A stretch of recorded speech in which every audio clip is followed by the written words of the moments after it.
So for me, there is no point to go and work for a chef for a place where you don't like the food.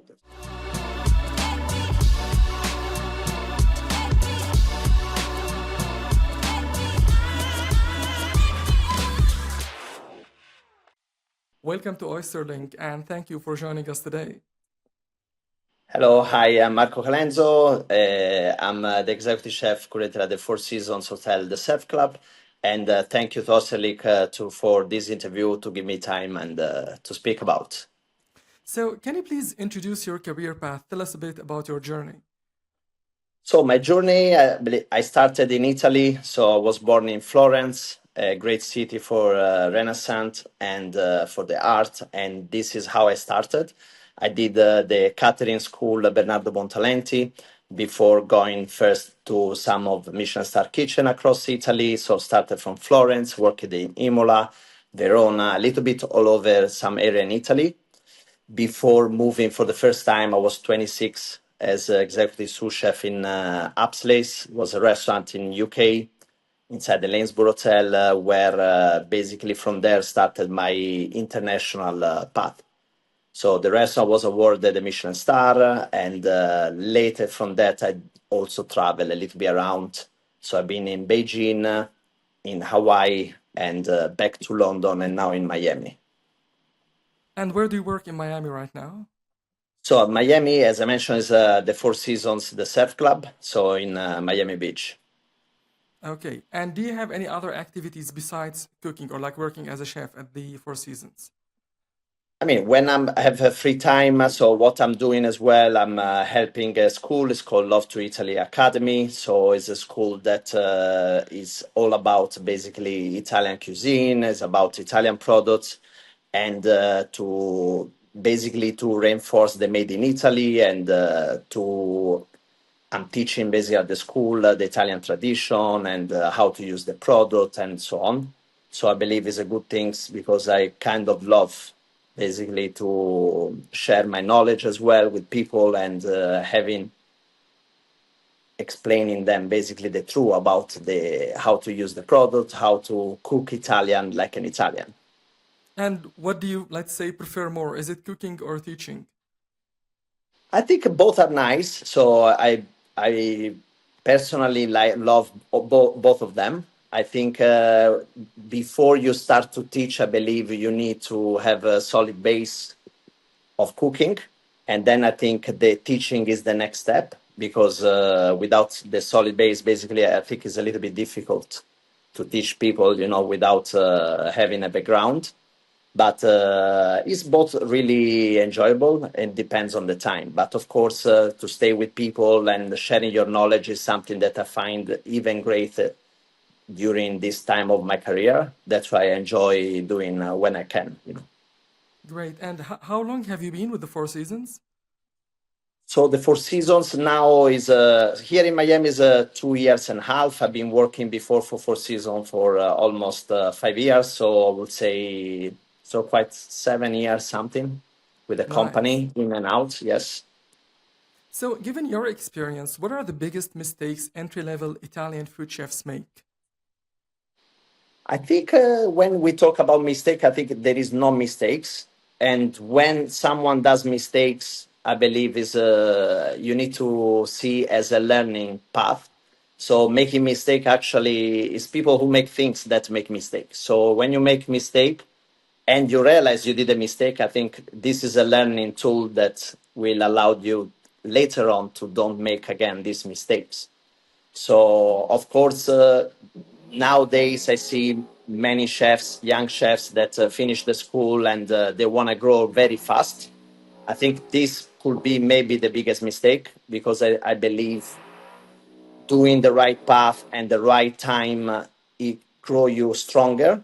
And you don't realize in the beginning, but you will realize later when you have your knowledge. And for example, when you work in a kitchen, it's important to do all the station of the kitchen. I personally started in the pastry. So because no one want to work in pastry, so let's say they throw me there, and actually was something that nowadays is the one that I enjoy the most. So that's why I love to make sweets. I love to eat sweets, and I have a good knowledge as well about pastry that many chefs sometimes they skip that. So I believe to don't skip any part of the kitchen because all the area will come back in the future, especially when you manage an entire kitchen. The more knowledge you have about everything is the easier is going to be your job later on.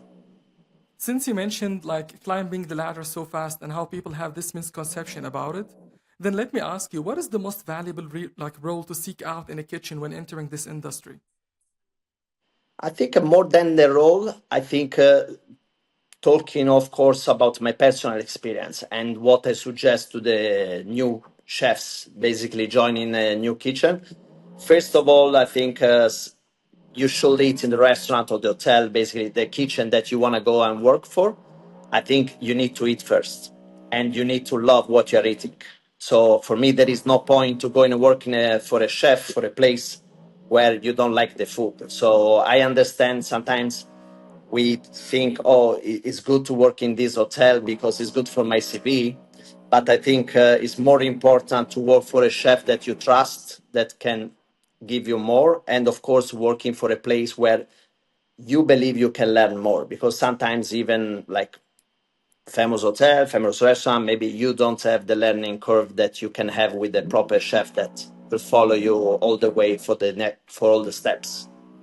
So I think eating first, loving what you eat, and then applying for the restaurant and applying by person. Not sending the CV, just walking inside the restaurant, speak with the waiter, ask if you can have a chat with the chefs.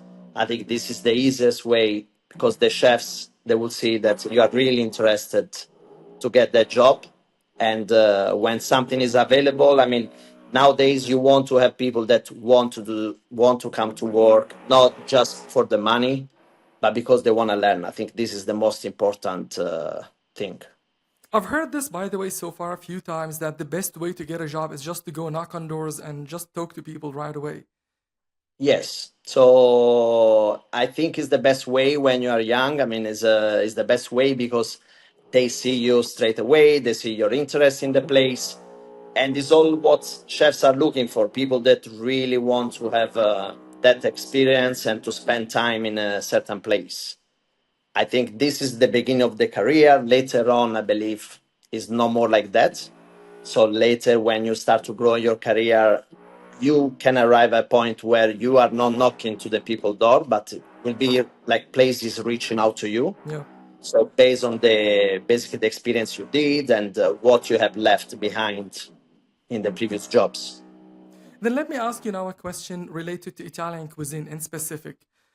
If someone wants to enter this industry, what is the most, let's say, important skill for someone interested in beginning their role in Italian cuisine? I mean, if someone have had the travel to Italy, would be a good benefit. I Okay. believe to have a. I mean, when you work in a place that is doing like an Italian cuisine, it helps a lot if you had a quick trip even to Italy to see the lifestyle, to eat around. And I think when you travel, when you travel, especially in a new place, you learn a lot. You learn a lot sometimes just by seeing people, the habits, and how the people interact. And of course, you have an idea. Of course, when you travel to Italy, I mean, every region they have different food, so it's something that it takes really time. But I would say even a first trip will help a lot. At least to say, when you go out in a place, say, oh, I've been to Italy, so you have a little bit idea. And So then later spending a on, of few course, weeks, let's say spending a few weeks in yes, Italy like is a good to advice. start at least as a first starter, and then later on, of course, when you have the opportunity to go back, and maybe, I mean, what I really suggest, this would be the top suggestion would be maybe to spend 1 or 2 months at least in an Italian kitchen. That maybe you can do in a travel, you can knock a door and you say, doing like a stage but for free. So just to experience yourself the beauty of being in an Italian kitchen surrounded by people from a different country than yours and see the habits. So I read online that you have developed your own menu item and you do that all the time. So I have two questions related to that. First of all, what's your typical timeline to develop a menu item given your experience? And what experience does it take to get to a stage where you can develop your own menu items? Is this something that someone just starting can do, or does it take a lot of time? Can you tell me about that? I think there are people that they make this as a very easy process, and people that take a lot of effort to develop something new. I believe that everything is being invented, but there is way that you can do your own interpretation of something, and having more experience, it will help you to develop something more easier than when you don't have experience.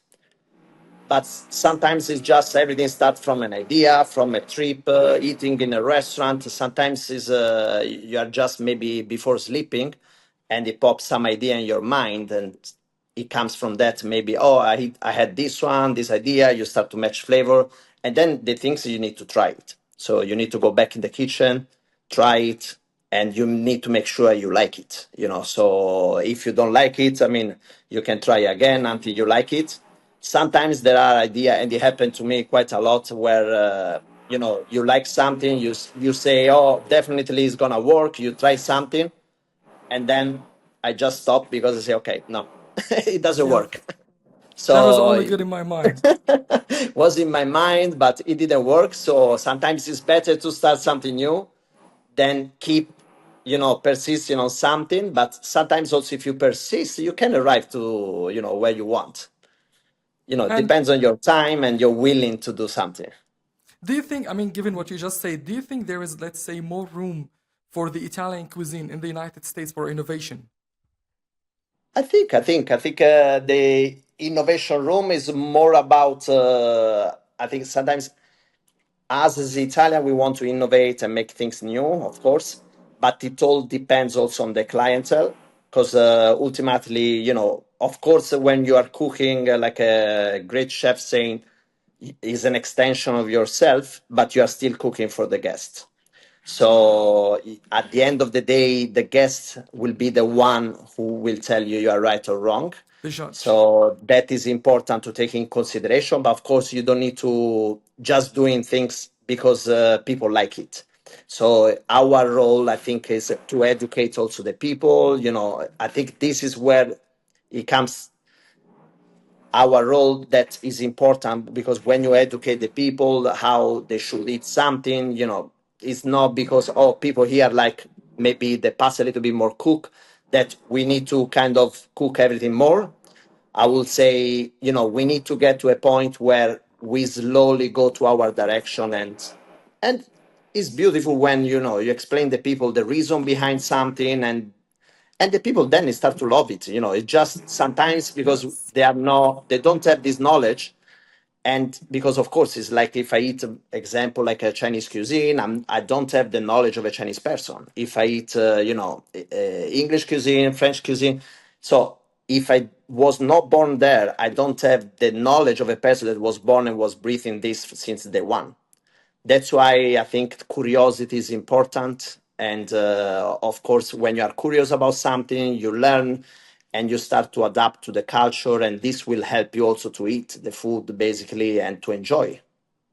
Chef Marco, thank you so much for everything you shared today, especially that tip about going to Italy. I believe this is really valuable for someone considering to enter this industry. A few weeks or 2 months, as you just suggested, in Italy, that'll be Yes. a good start in this industry. And I hope everyone in our audience who's interested in this career path will, I don't know, try to find a way to do it. So thank you so much Yes. for that. No, thank you very much.